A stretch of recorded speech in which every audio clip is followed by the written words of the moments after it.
Hello, everybody. Hello, hello. How is it going?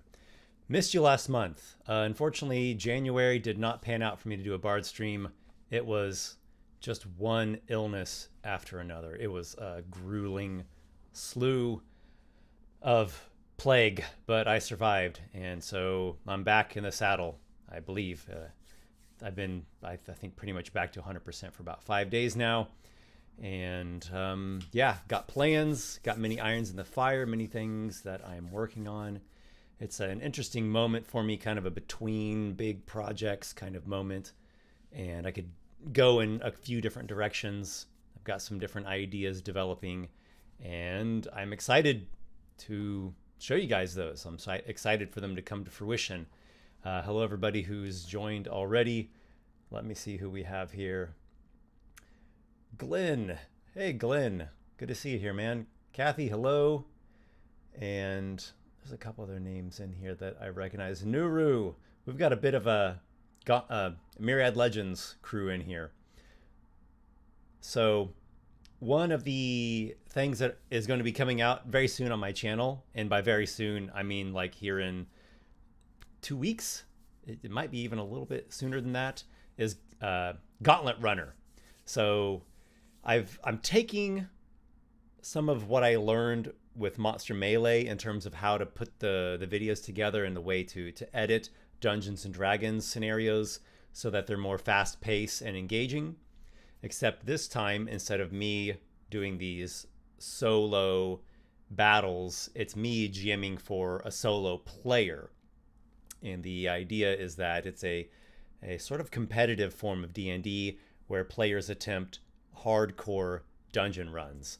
So I've got them all recorded.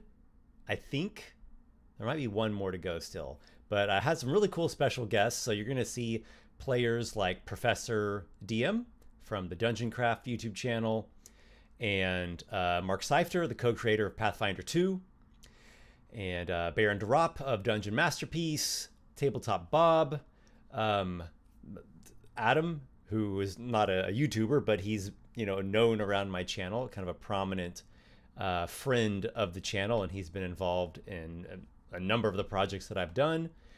So really excited. I've got them recorded. They are a lot to edit, so the editing is going a bit slowly, but they're coming together. And then my thought, and you guys can let me know if you think this sounds like the best way to do it. I think it will be. My thought is that I'm going to get them all edited in advance, and I can upload one per day. So you're going to have like 5 consecutive days of Gauntlet Runner episodes. Each day you'll get to see one player's attempt to make it through this dungeon. And then probably at the end, once I've uploaded all the individual ones, I'll probably do a super cut that has everybody together, and it will be a really long video, but some people like that. Some people like to just have the whole thing all in one place and watch, like, I don't know how long, 6 hours or something. Each individual episode I think is going to be in like the 40-minute to 1 hour time frame, and it's an entire dungeon. Like, it's an entire level's worth of XP. If someone can make it all the way through, you go from level 1 to level 2 just with this one dungeon. So it's got a lot in there, a lot of different types of challenges. I'm really excited. I'm excited to see how people like this format. It's kind of a new thing. So once again, rolling the dice and experimenting. Let me see if I got any questions. If you guys have any questions for me, I'll try to do some Q&A. I'm also going to do a drawing. Actually, I'm going to do 2 drawings. So I'm going to make up for last month and do 2 selections for patrons. Thanks everybody for the well wishes. Yeah, January was quite rough. Orion, hello, Orion. Mr. Fluga, hello to you. You're going to be playing in an adventure with me as the GM soon. So Fluga, and a couple others, Ben and Nicholas, all Myriad Legends guys, people that I know online. They were like top tier backers on my recent Kickstarter for Eldritch Castle. And so one of the rewards of that is that I'm going to be running a private game of Eldritch Castle, GMing for the 3 of them. It's going to be a remixed one, so still the same adventure, but the challenges and the solutions and a number of details are going to be different. So even if they have completely read the whole module and watched the series on the channel, they won't just immediately know the answers and the solutions. Speaking of Eldritch Castle, oh my gosh, I forgot to go grab a thing. Give me just one moment. I will show you what just came in. This just came in. Here it is. Eldritch Castle has now seen the light of day in a physically produced form. And it's good. It is a single module. So this is not the Emporium or Monstrous Heroes. It's a module. And it's like 56, 57 pages. Sorry guys, it's actually kind of awkward trying to show you all this and get actually an angle on that works good and isn't full of glare for the camera to see it. So there's a specific formatting I used for this adventure where I really had the GM in mind, really thinking, how can this be practical for the GM to run it? Because it's kind of a mystery exploration, complex interweaving, puzzles. There's a lot going on in the adventure. So I'm like, I need to really make this as practical as possible. So like all the areas, each page's areas, it says right on there, if you go through what door, what area does it take you to? So everything is like very clearly labeled so you can just easily go exactly where you need to go. And there's a PDF version of this as well, a digital version, and that's got, you know, like the table of contents on the side, so that also makes it quite practical. So really cool to finally see an adventure module of my own in physically published form. I'm going to start shipping those out very soon. Started running the shipping costs, and as soon as all those clear, I'll start sending those out. So people will be receiving those really soon, like within, I guess, a week or so, something like that. I'm actually ahead of schedule. Imagine that. No delay and actually a little bit ahead of schedule. So if anyone's interested in getting a copy of Eldritch Castle, follow the link down in the video description to my online shop. You can get the PDF version or the softcover one. There's still like I have maybe 50 of those left that are available. Okay, so again, if anyone has any questions for Q&A stuff, go ahead and drop them in here, and I will do my best to get to those. I'll look at it real quickly here, and then I'll do the selections, and then I'll go back to the chat. So Glenn says a supercut's a great idea. I think that's probably the best way to do it. Let people see individual runs from individual players, but don't draw it out. Just like one each day for, I think it'd be like 5 consecutive days, and then do the supercut. I also think I'm going to do a supercut of Eldritch Castle as well to kind of what do we want to say, to commence the availability of the module. Valiant GM, looking forward to that. I've been learning a lot from these videos, and therapy are really fun. I'm very glad to hear that. It's always a mixture of education, of inspiration, and a bit of entertainment is in there too. Nuru620, your long form tier list videos are in my work playlist rotation, so I love the supercut idea. Cool. I'm also thinking about doing a supercut of Monster Melees. I think I'll do like the best of Monster Melees and do a supercut of those. And then at some point I'll probably do another Monster Melee. I've not been doing too much over the last couple months. Engagement with those has gone down. YouTube's a crazy freaking roller coaster, so I always have to be very, very careful about what videos I choose to make. And as you all have seen in my recent videos, there are some new inspirations and new callings that I'm following. But yeah, Monster Melee, it'll be back sooner or later. Jason's 7788, in your opinion, what's the best VTT?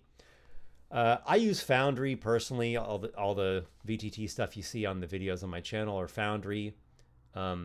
There are some things about it that I think are downsides. I don't think there's really one all around amazing VTT that's just super great and is very user friendly. So in terms of like complex VTTs, Foundry is my favorite. But there's a lot you have to learn. It's very complex. You have to be kind of a nerd to make it work well. And then in terms of like simple VTTs, I used Map Tool for quite a while. That I think worked quite fine for a very simple one. Shmeppy I think is pretty good. Table Plop's pretty good. I don't like Roll20. I really don't like Roll20. Hello, everybody. Hello. King Thunderstar loved Eldritch Castle, both the original and the remake. Yeah, you've been around long enough to know that there was an original one from 2011. From those rudimentary black and white sketches to this. And I also do have to give a thank you to Maximus Mueller of the YouTube channel Tower of Tomes. He's the one that did the majority of the visuals to the new Eldritch Castle. So much of the illustration credits and the image credits go to him. And Kailani Thompson, aka Koo Sound, for the soundtrack. Her and I collaborated on the soundtrack, though she did the majority of the actual work on it. I was more of a director role. Well, I had like the original soundtrack files that were those like simple ambient, like minimalist ambient tracks, and I gave her those, so she kind of built on top of those tracks of mine, plus created some new tracks. And so I was more in a director role in terms of the soundtrack. Let's see, any other comments I want to grab before I do the drawings. Drew and Dragons. Hello, Drew and Dragons. Great to see Discord folks around here. Happy to get in while still live. Okay. I'll do one more question and then I'll jump over and do the selection. Golden Weave Animations. Are too many monsters that fill the same niche a bad idea? Kobolds, goblins, varts. I mean, in general, I don't think so. It depends. I mean, how many are too many? I mean, the term too many in and of itself indicates that it's an excessive quantity, excessive in a negative way. So I guess if there was just such an overload gloat of them, it would be a bad thing. In general, though, I typically find myself wanting more of, especially what you just mentioned, low level common monsters, kobolds, goblins, bandits, skeletons, what else, like wolves. There's some that you like commonly see. Orcs. Are orcs still a monster? I don't know. Are we allowed to have orcs as monsters still?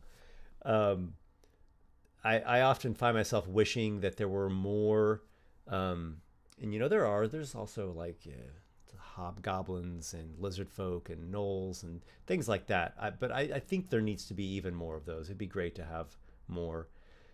It's a very broad question. I'll just say my general perspective on things is anything can be done as long as it's done right, as long as it's done well.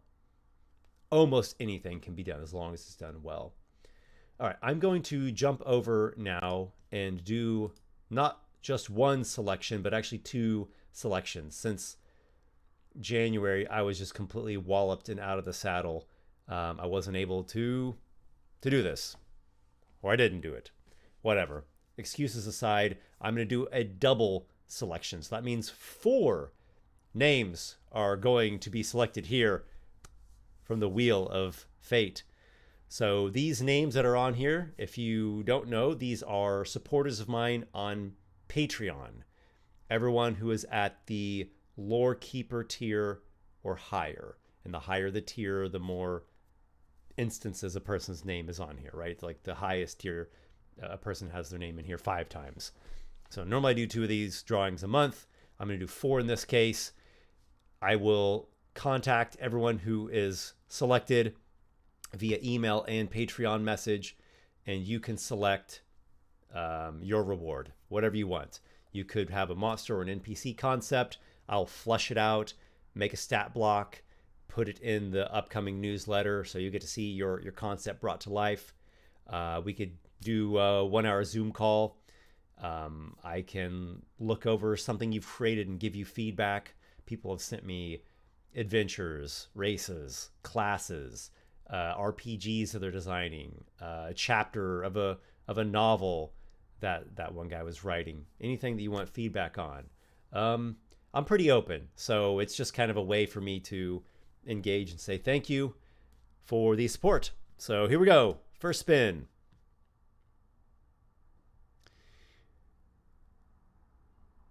Hoping to see some new names drawn, people who have not been drawn before. Or oldie but goodies. That works too. Warser, man, it's been too long. I miss you, buddy. So that'll be our first winner is Dear Warser. So let's remove all of his name off of there. Long time supporter and previous player in live streamed campaigns.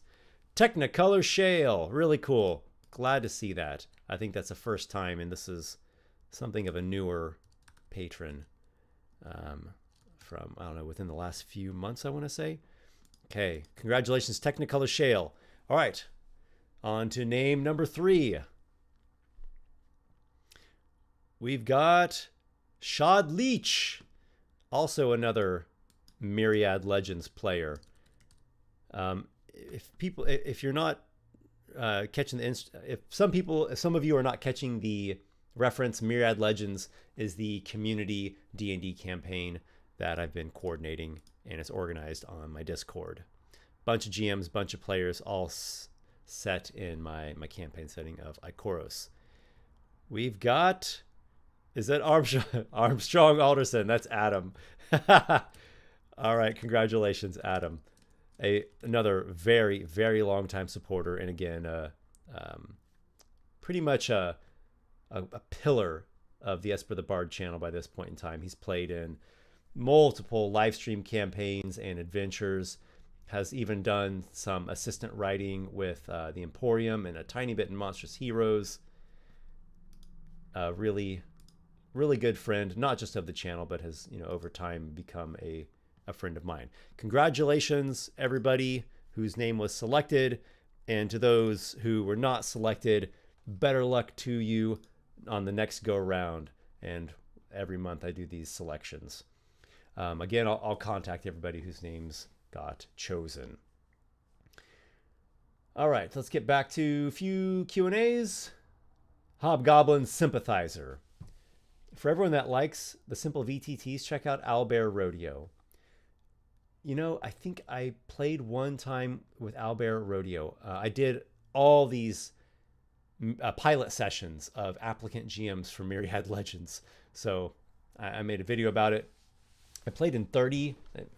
By this point, I think I've done 33 pilot sessions. And so I've gotten to see a whole bunch of different VTTs and Theater of the Minds. And I believe I did one in which it was Owlbear Rodeo. Though I'm not remembering specifics about it off the top of my head. But that could be a good thing, because nothing is standing out as like, oh, that was that one that was like excruciating and I hated it. Valiant GM. I hope the Brotherhood is staying. It's a great little story and almost like an audiobook with dice rolls. Your voices are great too. Thanks. That's an interesting one that's organically developed out of Monster Melee. So Monster Melee has given us a couple spin-offs. I guess I can't call them spin-offs, offshoots from that fertile soil, the Brotherhood of Fjarlstead, and then the forthcoming Gauntlet Runner D&D dungeon challenge. It's the Brotherhood of Fjarlstead is also in the vein of the narrated solo adventures that I've classically done on my channel. And by classic, I mean it's just something I've been doing since the very beginning of my channel, going all the way back to the very beginning. Like my first one was in 2009. So My first in-depth one, I guess, was 2010, but I had still like a combat scenario with some role-playing in it in 2009 that used like minis and I kind of narrated things. So I love the format. It's not my most popular type of video in terms of like views, but the people that seem to like that format and that style, they seem to like it a lot. So it's near and dear to my heart. That's, I think, the narrated adventures are for me a truer or a deeper expression of my creativity, of like who I am. You know, I really am a writer and a storyteller and an artist type person, a bard in the classic sense. So when I get to do projects like that and really get deep into the storytelling and the characters and world building and monsters and voices and all these things, that's me really getting more into my element, even deeper into my element. I guess there's something else I should mention here. I don't know if we can consider this an announcement, but I said that I'm between big projects, and I've been thinking, what would my next big project be? What would my next Kickstarter be? So I've been kicking around some different ideas. At the moment, what is looking most probable is actually Gauntlet Runner. So it would be a book and PDF, of course, of like an anthology of these dungeons. So hardcore dungeon challenges. And each one, like what I've done with Eldritch Castle, has the two versions of every encounter, a solo player version or a party version. So it works either way, whether you have a solo player going through the adventure or a whole party of 4 or 5 or whatnot characters. So, that might be a good segue to go from the Gauntlet Runner YouTube series to a Gauntlet Runner Kickstarter. It's not going to be ready to actually launch the Kickstarter just here in a couple of weeks, but I could have the pre-launch page up, and so people could go and start following the pre-launch. So that could be cool. So it will be a book of, I don't know how many, but a number of these dungeons, these like highly crafted, almost old school dungeon crawl, think on your feet, interact with the environment, find clever solutions, all different kinds of challenges, including plenty of monster battles, or you don't have to battle them. One of the players, he played a gnome illusionist with 0 like damage spells. He didn't have any direct damage spells, and he was all tricks and deceptions and distractions and disorientations and slipping past. So that also is a way that it can be done. So imagine a book that's like a series of like highly crafted full dungeons, and you can play them as just regular standard D&D dungeons, modules, drop them into your campaigns, or you can play it as the dungeon challenge, right? The Gauntlet Run challenge, and you could play it that way and make it sort of a semi-competitive thing, and people like try to build the right character and make it through, survive the whole dungeon by themselves. And then I would probably also put some player-oriented content in there as well, maybe some subclasses, feats, spells, items, so maybe a player content section in there too. So a Gauntlet Runner book is, at the moment, I'd say that's probably the front runner of ideas. A close second would be a Myriad Legends book. So that would be a bigger book, kind of along the lines of Esper's Emporium of Esoterica. And, it would be like Myriad Legends, 5e Adventures in the World of Ikoros, something like that. Myriad Legends, Mythic Adventures in the World of Ikoros. And like the Emporium, it would have a blending of player and GM content both. So I have a concept for a new class, a complete new class. I don't have the name for it exactly yet, but I know what it is, and I know what some of the subclasses would be like.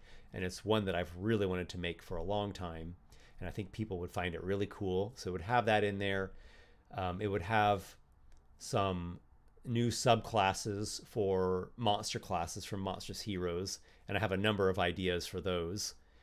Maybe even 1 or 2 new monster classes. Probably a subclass for the Paragon, a new subclass for the Paragon. I actually, what I might even do is an updated Paragon. I might just do a remastered version of the Paragon class, and then I could put that 4th subclass in there. So that could be the player side of things. A new class, a remastered version of the Paragon, new subclasses for monster classes, maybe a new monster class, and then probably some feats and spells and items, backgrounds, maybe a race or 2. So that could be the player stuff. And then on the GM side, a bestiary and some other DM content, traps. I've got some cool traps and hazards that I think it'd be neat to put in there. And then of course, lore and setting information about the world of Ikoros, aka Myriad Legends. So classes, feats, spells, items, traps and hazards, bestiary, Ikoros campaign setting details. So, it'd be another big book. It'd be another big project, something that would take a lot of work and a long time to produce. But I've done it twice before, so I could do it again. Okay, so I'd say that's kind of a second place runner in what my next big Kickstarter project could be. And then third place is an adventure module called Tower of Fate, which is set in the realm of Gildas in Ikoros. And that would be another adventure module, a focused adventure module, a shorter, faster project, something to have a quicker turnaround. And I would probably still include some player content in there as well, because Tower of Fate can connect with Monstrous Heroes. I would not call Tower of Fate explicitly a Monstrous Heroes adventure, but it connects with Monstrous Heroes. There is a connection in there. So it kind of works, not kind of, it does work, whether it's like a classic party of standard adventurers or a monster party or a blending of the two. And that's Monstrous Heroes in general. Monstrous Heroes was explicitly made to be very versatile, where you could have an all monster party or you could have a blended party, which, that's something we've seen in fantasy since forever, right? You have, Han Solo and Luke Skywalker and Princess Leia and Chewbacca and these like droid things. So there's it's a good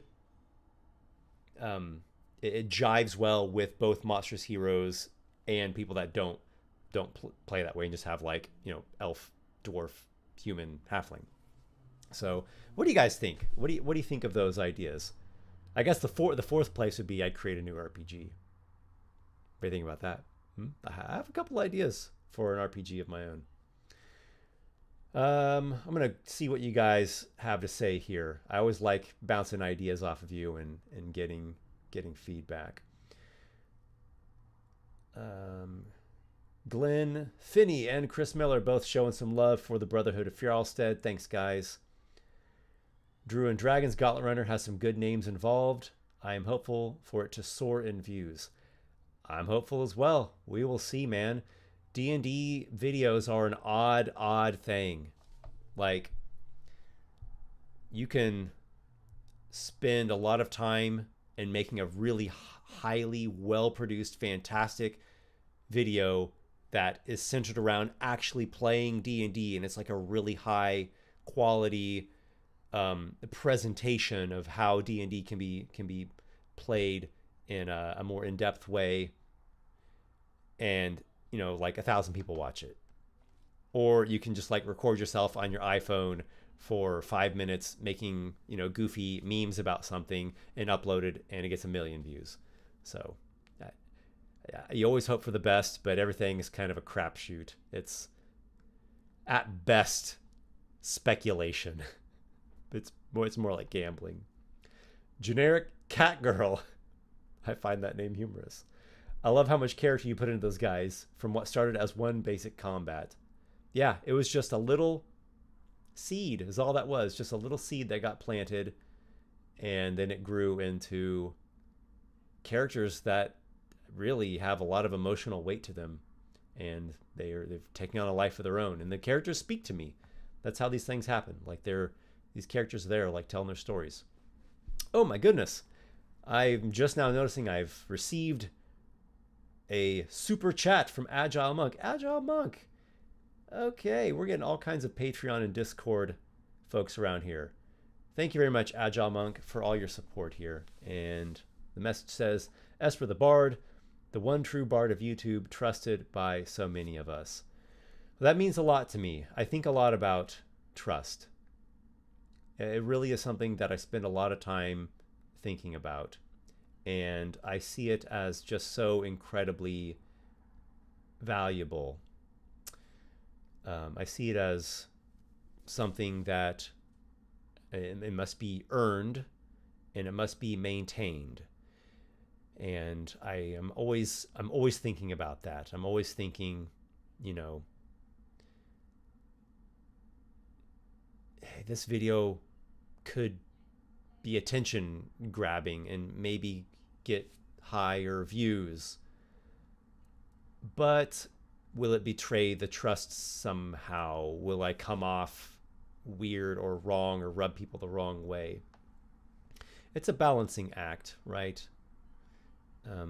I want to do things that I genuinely am passionate about and feel inspired, and things that I genuinely love, at least genuinely like, and at the same time things that I think will connect with people. So thank you. I'll do my best to keep trying to continually earn everyone's trust, and to try to just keep putting my heart out there.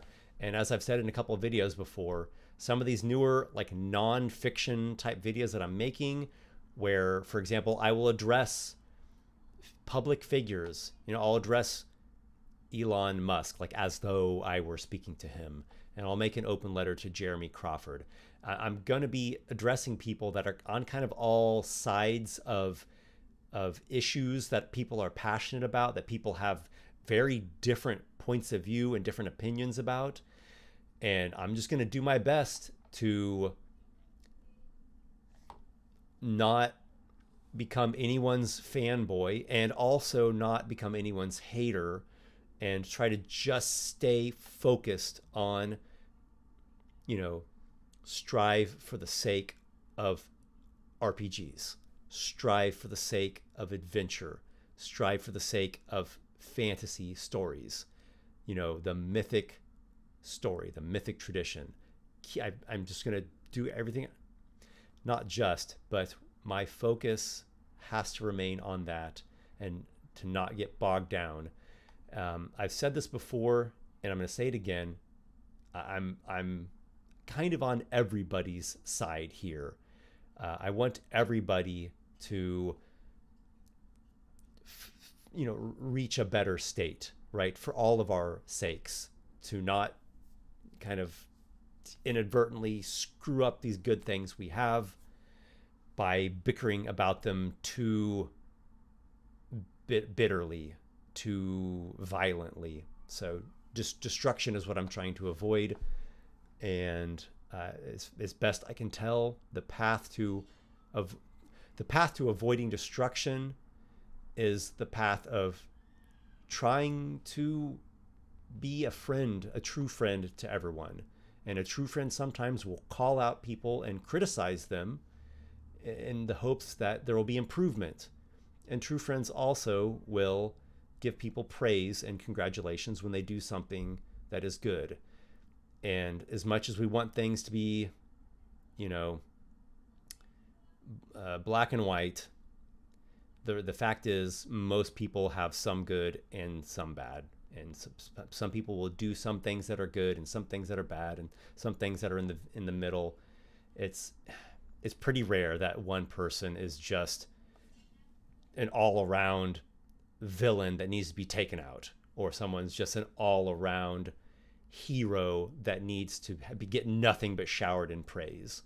So I know that's a long-winded comment to your comment, but I just hope that you can take away from it that this is something that I care very deeply about, and it does make me a little unsettled, or kind of makes me nervous when I tread into topics that I know some people aren't going to like the topic. They're going to feel uncomfortable about it, or they hate the person that I'm making an open letter to, and I'm saying positive things about that person. I know people are going to get mad at me for that, and they may unsubscribe or stop being my supporter or whatnot, and that hurts. That really sucks. I wish that wasn't the case, but I'm gonna try to do my best to venture forth into the battlefield and try to help protect the thing that we're fighting over, and so it won't be destroyed in the fighting. 404 Scry, when are we getting Enter the Bardverse, the multiverse campaign that links all your previous campaigns into one big adventure? Well, it wouldn't be a multiverse. It'd be all set within one setting. I have a few different campaign settings, but I keep them distinct. So like I have Ikoros, that most of you all know, and then I have Labyrinthine Gardens. That's a setting that Trials the Neophyte takes place in. And then there's Mirrormorn, that whole big Mirrormorn livestream campaign I ran took place in. So those are each their own distinct setting, or if you want to call them IPs. They're each their own distinct IP. They don't bleed together. Now, could there be like a mega Ikoros campaign that like sees these different characters within Ikoros meet for some shared purpose? Well, a grand concept. Anything is possible in a world of wonder and magic. Let's see. I'm going to see if there's any. I don't know if you guys are hearing my daughter screaming in the background. I hope not. Hot Dice. Hey, dude, I've noticed how potent back-to-back video watching is for algorithm pushing. Try to link/embed another video at the end of your videos. I do. Yeah, I always do. There's always like this last 20 seconds that is the, the linked video. So you're right. If somebody watches back-to-back videos of the same content creator, that does give a nice a boost in terms of algorithm. What's the word I'm looking for? Algorithm displaying videos, right? Placing the videos and recommending. Thank you for recommending videos. So I've got some thoughts on that topic. I was actually talking to my wife about it today. I can't really say anything specific yet, so I'll just leave it with a vague, don't be surprised if sometime in the near future you see me like blast out a bunch of videos in a very short space. And hopefully I can make the videos of good enough quality, right, that they're interesting to watch. Overboard. Orcs are friends, not food. Yeah, a likely story. Well, I agree, they're not food. I would not want to cannibalize on an orc. Friends, I've seen it. But they are rare souls. Okay. See if there's any other feedback regarding my potential next big Kickstarter projects. Oh gosh, I actually think I've been bumped back up in what I'm viewing for the chat. I think I'm actually behind in the chat. Okay, now I'm caught up. Okay, here we go. Jet River Zero. Hello, Esper. This is one of the first live streams I get to watch from you. And I must say, this weekend, I got to play as a level 15 bronze dragon in a one-shot, and it was amazing to do so. So I'm taking it that was a bronze dragon built with Monstrous Heroes options. That's a very powerful dragon. Well, I'm glad you had an amazing time. Dragon, I think, has been the #1 commented on class from Monstrous Heroes. I would say, just from sheer feedback I've gotten from people, that's been the top pick or the favorite pick from the book. Not surprising. Dragons are awesome. People love dragons. Second place, probably the Brindlecap. I got a lot of people that have liked Brindlecap. Hag. I've gotten some good comments on Hag. Ogre. Particularly the Oni. What else? It's escaping me. So there's a high likelihood that there will be a new dragon subclass for one of those projects that I mentioned. Probably the 2 dragons out of the Emporium, the Astral Dragon and the Orb Dragon. So and my friend Ben, who's also involved in Myriad Legends, he's even drafted a concept for how the Astral Dragon might look. Hunk. As for the Bard, I would love to see you DMing a sword and sorcery campaign. What do you think about this genre? I have a pretty good amount of sword and sorcery influence. And if you look at Monstrous Heroes, and even a bit in the Emporium, you'll see there are noticeable, palpable sword and sorcery veins running through those. So yeah, man, like I grew up on 80s and early 90s fantasy, and so that was a very prominent genre back then. And like I played Hero Quest before I ever played like actual D&D, and like I grew up watching Beastmaster and Conan, and then I in my 20s I really got into the actual Conan stories, like the actual Howard, Robert E. Howard stories, which I came to find incredible. They're really good and more creative than I think a lot of people realize. People who haven't actually read them, there is more creativity and strange moments in them than people realize. I think I'll just do a couple more questions. I think I'm about out of juice. Actually, I'm quite tired. I've been up since early and have done a number of things today. Let's see. Chris Miller, sold. All of the above. Jim Hayes, develop an AI DM. It didn't do that bad of a job. It just needs practice. I don't think it did that good. I think it has an illusion of doing fairly good because it does have a like solid grasp on sentence construction. But the actual writing, really, if you really look at it and analyze it, it's not good writing. It's a very mediocre writing. It's like if you were to take very not good writing, like a very mediocre writer, but then give that person really solid grasp on sentence construction, just in terms of like, getting the grammar correct and whatnot, and putting the sentences together. Not that they were good in other ways. Very tedious, way overboard on adjectives. They were contradictory, like a description of the same scene, right, of the same room, and what was happening there would contradict things that just happened before. It would pull from all kinds of like overly used kind of generic things that they didn't actually fit what it had already described, but it just kind of fit the general idea of, oh, in this kind of scene, authors will often write this generic phrase. And there was a lot of nonsense in there, just nonsensical, wonky thing. There was kind of a hollowness behind it all. It didn't know where it was even going with it.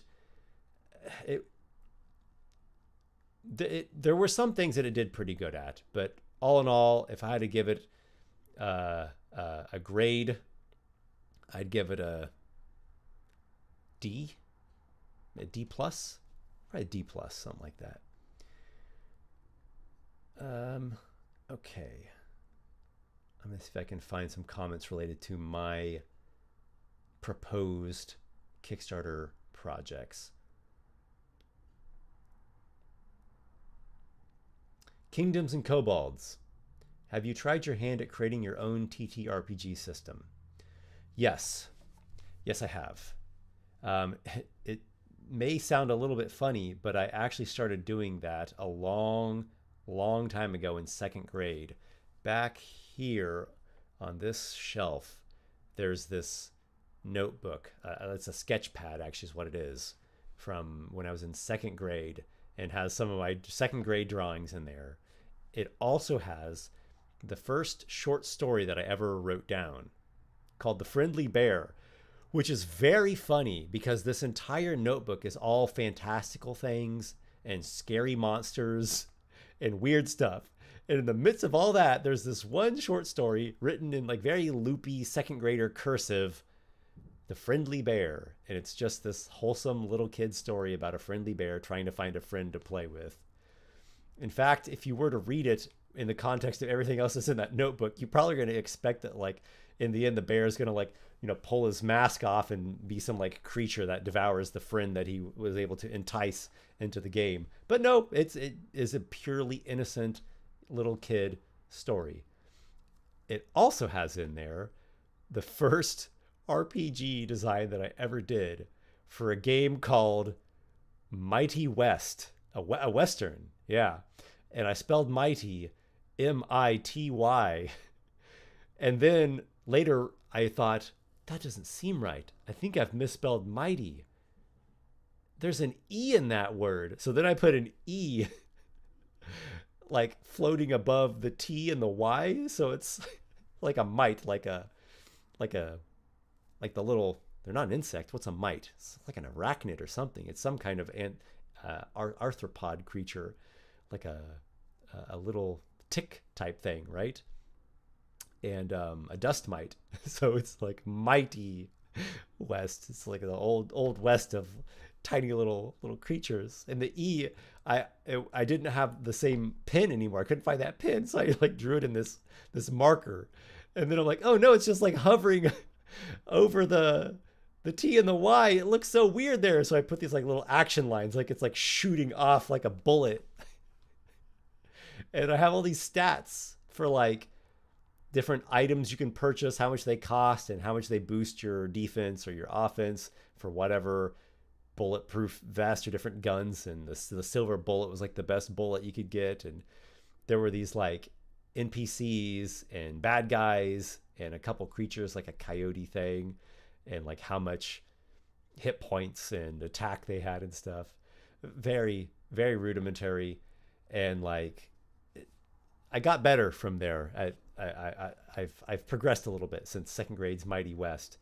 And in 8th grade, I made a game called Weapons Cyborg, which was very influenced by old school Star Wars, which were the only Star Wars movies back then, and also a bit of like 90s Weapon X, X-Men, and some other things too. Even a bit of kind of swords and sorcery in there, blended in with the kind of what's that?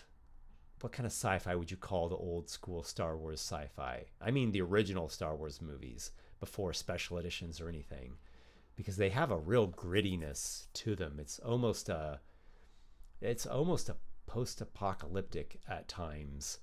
It's like a fantasy sci-fi hybrid.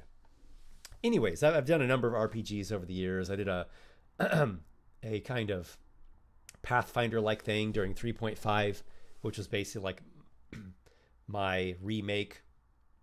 It was called Legendscape. It was like a remake of 3.5, so very much like what Pathfinder went on to do. And I have some RPG ideas that I've been kicking around. I got another notebook over here somewhere and a bunch of files on my computer. I'm not saying what they are. I'm not saying what the mechanics are. I'm not saying anything about them. But they're things that I tinker on from time to time as inspiration strikes me. I have one system that I guess you could say it's in sort of an alpha state. I wouldn't call it a beta. It's not in like a beta test state, but it's in sort of an alpha state. Like the mechanics function. I don't know if they function well. Here's actually, I guess since I'm waxing on this, here's what I'm coming across, an issue that I'm coming across with designing this RPG. It addresses a lot of the issues that I personally have with D&D, shortcomings or things that I wish would be in there, or things that I wish I could do with D&D. It addresses those and provides those, but it opens up other problems. RPG design is so complex. It's oftentimes it's very give and take. By solving a problem, you end up creating a different problem. That happens all the time. So it's got this interesting mechanic for combat that I don't think I've ever seen a RPG actually do it this way. Maybe a couple things that are kind of like it, but it's a bit different. And so that's cool. And I've written out and drafted out like different, let's say, options for different classes, right? And like did playtest battles of them, both against themselves and sort of like a player versus player or player versus NPC built with those rules, and also against monsters. It's interesting on paper. I really like it on paper. It looks really cool. And I think a lot of people, if they see it on paper, they'd be like, whoa, and it would probably spark their inspiration. And it has that sweet spot of inspiring and a nice amount of crunch, but not an overload of crunch. It still has enough simplicity that it's not like a burden to learn it, or where you have to like read a ton of information. I keep running into a problem in the battles though, where I stall out on deciding what to do on the character's turn, and I don't know what to do about that, because I think that's a big problem. And that flies in the face of a problem that I'm trying to address, that I would like to address, which is in D&D, there is a shortcoming during combat where there can be stretches of time where some of the players aren't doing anything. It's the one player's turn, right? Let's say it's your turn, and it's the coolest thing in the world, and all your hopes and dreams are there in your rolls, and you're trying to beat the monsters, and then your turn's over, and if nothing is engaging with you or interacting with you, it's very passive. Now some groups are having a lot of fun to where it does hold your attention and your engagement, or some GMs are good enough to where it's like, wow, like I'm just going to hang on the GM's every word as he describes this dangerous scenario that's unfolding. But, let's be honest, let's be realistic here. At a lot of D&D tables, it's a very common problem that players are just waiting for their turn, and it can be tedious. It can be too much waiting. Lots of other kinds of games, not tabletop RPGs, but other kinds of games don't have this issue, or they have it to a lesser degree, where you stay engaged more often, or when it's someone else's turn, it's pretty often the case that you still have decisions you have to make. It's not my turn, or maybe I'm in sort of a defensive mode at the moment, but I still have decisions that I have to make and things that I have to do, even though the active player, has more decisions and has more going on and is the one who, always is like the proactive one, or the one who always is like gets to move the game forward, or move the narrative forward, or be like at the helm of the mechanics at the moment. But still the off turn player or the defensive player still has something to do, and you have to pay attention. I like that, and D&D doesn't really have that, and at least not enough of it. So I've made the system that it addresses that, but I keep finding myself stalling out on the turns. And I'm trying to figure out, what is the stall out? Is it because there are too many options and it's analysis paralysis? Is it because it's just a new system and I just need to learn it better, and then I'll be more familiar and I'll know what I need to do or what's the best choice? Is it maybe there's not enough limitation and it might be too open-ended in those moments? What else might it be? It might be that the options you have it's hard to tell which one's better. And that could be good or bad. It could be good in the sense that, I have a lot of great options to pick from. It's hard to choose between all these really cool options. I'd say that's a good problem to have. Or it could be bad, where in the end, it doesn't really matter which option you pick. You get kind of overloaded with these different options because there's a lot of them and they're all seemingly viable, or you can't tell which one's better than the other. And the sad truth is that it didn't really matter that much which ones you picked. In the end, it's just going to turn out the same. I don't know. I don't know what the problem is. I guess I'd probably have to play test it with other people and get feedback. So, obviously this is a very interesting topic to me. And in my wildest dreams, I create an RPG and it gets backed and people love it and play it, and it contributes something to the RPG industry. It contributes something to our collective sphere, right? Our collective of communities. So I really hope so, man. I really hope so. I would love that. Jared Campbell, where do you keep your recorded sessions you have GM'd? Well, if they are live streamed, they're just here on my channel. Just go to the live stream tab. If they are not live streamed and they're like produced videos, then you'll just find those on the main page of my channel. Just go to videos and you can see playlists. I make playlists where you can get in and watch them. I don't know if that's what your question is, though.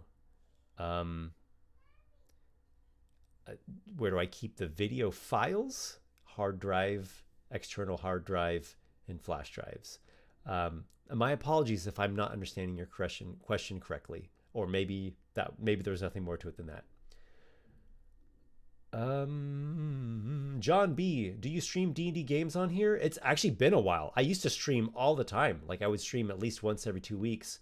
For years and years I did that. I don't know. I guess I'll get back to doing some live stream games at some point.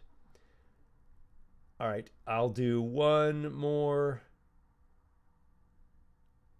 Oh, now I'm getting into people's feedback on my potential Kickstarter projects. Glenn says, my suggested order: Gauntlet Runner, Tower of Fate, Myriad Legends, then Esper RPG. There is a natural flow to that. I can see your reasoning. Yeah, they build up in size, in complexity. Well, I don't know if Gauntlet Runner or Tower of Fate would be more complex than the other. Those might be kind of on the same par, on par with each other, which lends credence to the order that you put them in. So it might be something like that.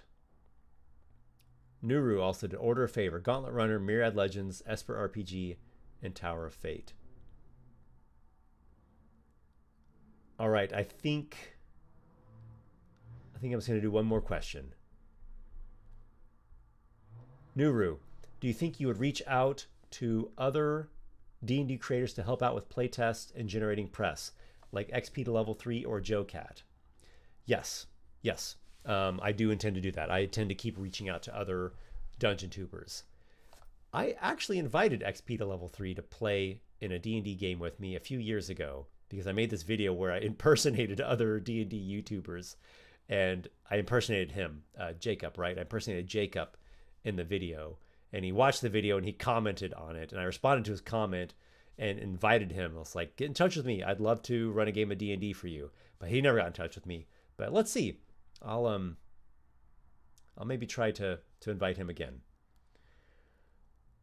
All right. So I believe that will wrap things up. Thank you, everyone, for being along. Thank you for your feedback. Thank you for bearing with my long-winded responses. Maybe one day I'll try to do a stream where I give shorter and more concise responses and try to get to every single comment that people leave. We'll see. I'll see you all in another video sometime soon. Wish you all the best, my brave companions. May your adventures be many.